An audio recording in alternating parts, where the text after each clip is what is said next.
Bongkar jejak digital Fadlizon bantu Surya. Netizen bilang pantas dia disak Densus dibubarkan. Tidak lucu kapasiti anggota DPR RI, wakil ketua DPR RI tidak pahami Densus 88 harus mengusut ini sampai tuntas.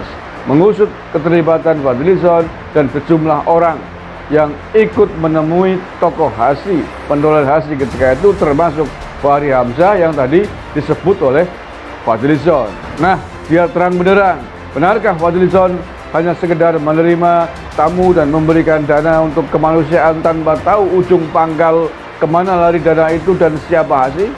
Semuanya akan terungkap, akan terjawab ketika polisi, khususnya Densus 88, mengusut hal tersebut sampai tuntas. Wajar saja jika masyarakat bertanya-tanya. Wajar saja jika masyarakat menaruh curiga terhadap Fadlizon ini. Apakah Fadlizon ini seorang wakil teroris? Nah, ini menjadi jelas bahwa otak Fadlizon itu rusak. Saya katakan bahwa rakyat Indonesia lebih membutuhkan Densus 88 daripada Fadlizon. Rakyat nggak butuh Fadlizon yang statement-statementnya tidak mewakili rakyat. Orang bingung ini, mengapa sekualitas Wakil Ketua Umum Partai Gerindra yang sekarang duduk manis menjadi bagian dari kabinet Presiden Jokowi mempunyai anggota yang murtad dan durhaka seperti Fadlizon.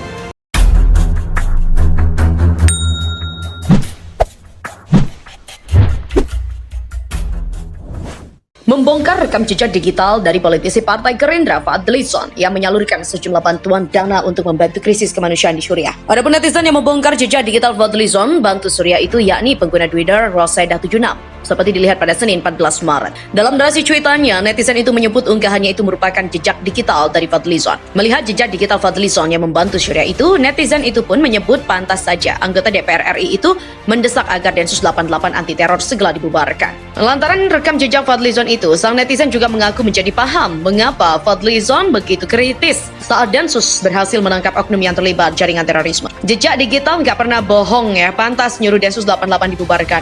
Seorang anggota dewan dan kader partai pendukung pemerintah begini rekam jejaknya. Jadi paham kenapa FZCS begitu kritis saat Densus berhasil menangkap oknum-oknum yang terafiliasi dengan teroris. Ternyata ada benang merahnya. Lihat dari unggahan netizen itu tampak foto tangkapan layar postingan pengguna akun Hilal Ahmarsi membagikan momen saat Fadlizon memberi bantuan dana untuk membantu krisis kemanusiaan di Suriah. Fadlizon dalam foto itu terlihat menyalurkan bantuan uang sebanyak 20.000 US dollar untuk membantu pembangunan sebuah rumah sakit di Suriah. Sementara dalam narasi unggahannya, akun Hilal Ahmar mengucapkan terima kasih kepada Fadlizon atas bantuannya terhadap krisis kemanusiaan di Suriah. Menanggapi postingan Hilal itu, Fadlizon berharap semoga bantuannya terhadap krisis kemanusiaan di Suriah itu bisa bermanfaat. Terkait hal itu, viral Fadlizon bersama terduga teroris Angga Dimas Persada. Netizen bilang Gerindra jangan diam saja. Aktivis media sosial Eko Kuntadi membagikan postingan foto Fadlizon bersama teroris Angga Dimas Persada. Angga Dimas Persada menemui Fadlizon saat masih menjabat Wakil Ketua DPR RI di Gedung Parlemen Senayan, Jakarta. Pertemuan itu terjadi pada 29 Mei 2015 silam.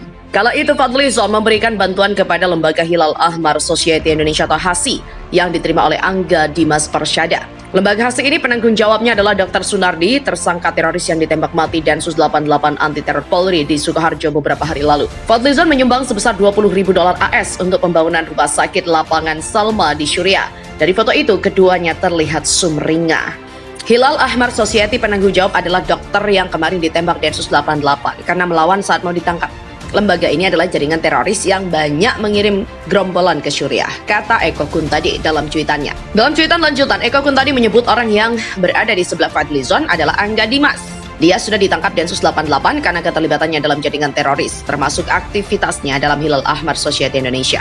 Postingan itu mengundang reaksi netizen, terlebih dengan sikap Fadlizon yang menginginkan Densus 88 dibubarkan. Fadlizon menyerahkan bantuan ke HASI diterima Angga Dimas. Padahal Angga Dimas ini oleh PBB dimasukkan dalam daftar orang yang berafiliasi dengan Al-Qaeda. Rilis PBB tanggal 13 Maret 2015, penyerahan bantuan Mei 2015. Analisa, sesama kader Gerindra tuduh Fadlizon terlibat teroris. Densus, mana Densus? Memang kurang suka Gerindra, tetapi sebagai pengamat, Gerindra hingga saat ini, mulai dari Muhammad Taufik, mantan napi korupsi, Sanusi, tersangka pencucian uang, Habibur Rahman, yang nyasar terus menyalahkan Ahok dan banyak lagi. Banyak kader yang konyol memang dan juga menang, tapi pemimpinnya bisa diangkat menjadi menteri. Itulah lucunya politik negara kita.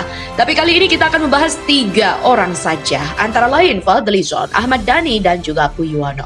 Loh, kenapa ada Ahmad Dhani dibahas? Nanti akan tahu maksud ketika selesai kita membahasnya. Ahmad Dhani pernah berkata kalau dia sengaja dipilih Fadlizon untuk melakukan babat alas di Dapil Jatim. Secara harfiah, babat artinya membersihkan atau menumpas, alas artinya hutan. Babat alas biasa digunakan untuk istilah membuka usaha baru atau membuka lahan baru dari nol. Lalu apa artinya secara politik? Singkatnya, kita menangkap Jatim terkenal dengan kandang NU dan PDIP. Keduanya adalah barisan nasionalis. Kelompok Islam moderat dan juga nasionalis sudah kuat di sana. Nah, kekuatan ini berusaha dibabat alas oleh Fadlizon melalui Ahmad Dhani. Logisnya, kalau yang lama dibabat maka akan ada paham baru yang masuk. Paham apakah itu? Awalnya, kita menduga paham komunis atau sosialis karena Fadlizon adalah penggemar Karl Marx yang berkuliah di Rusia. Tapi semua itu berubah ketika Arief Puyono yang sesama anggota Partai Gerindra menuduh Fadlizon teroris. Kita akan analisa pernyataan Puyono apakah logis atau tidak. Tapi sebelumnya kita akan menganalisa sedikit soal ideologi. Komunis ketika diperkenalkan oleh Sneflit tidak diterima oleh masyarakat Indonesia, dan baru ketika diperkenalkan oleh Semaun dan tokoh-tokoh muslim seperti Haji Misbah, Tan Malaka, Muso, dan Aidit baru bisa mendapatkan banyak pengikut karena dikombinasikan dengan dalil agama. Fadlizon tentu paham hal ini, maka beliau tidak mungkin memakai ideologi yang gagal ini, tapi dia pasti belajar kalau penggunaan agama dalam politik telah membuat komunis yang awalnya tidak laku menjadi laku. Nah, politik menggunakan agama ini, suka tidak suka, sudah lama dipakai oleh Fadlizon bahkan Gerindra. Lalu politik agama ini akan dicampur dengan apa kalau bukan dengan komunis? Kita tahu kalau Fadlizon ini dekat dengan Soeharto dan mendambakan era otoriter seperti era Soeharto. Tapi model otoriter ini sudah banyak tumbang di banyak negara. Fadlizon pasti paham ini. Maka perlu dicari apa ideologi otoriter yang menggunakan politik agama dalam penyebarannya. Khilafah solusinya.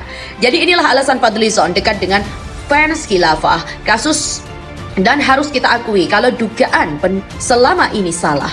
Kita mengira kalau Fadli hanyalah menjaga konstituen, tapi ternyata alasan sebenarnya adalah karena mereka sepaham dan sama-sama ingin berkuasa di Indonesia. Nah, dalam penyebaran saat ini, gerakan khilafah identik dengan aksi terorisme dengan dalil jihad bela agama. Ini bukan ajaran agama, tapi agama digunakan untuk kepentingan politik. Maka pernyataan Puyono bahwa Fadlizon terlibat teroris sangat masuk dengan analisa ideologi sebelumnya. Tapi baiklah, kita simak dan juga analisa dulu sebelum ambil kesimpulan. Tokoh politik yang usul Densus 88 dibubarkan pasti punya hubungan khusus dengan jaringan teroris dunia. Tujuannya memperkuat jaringan teroris subur di Indonesia.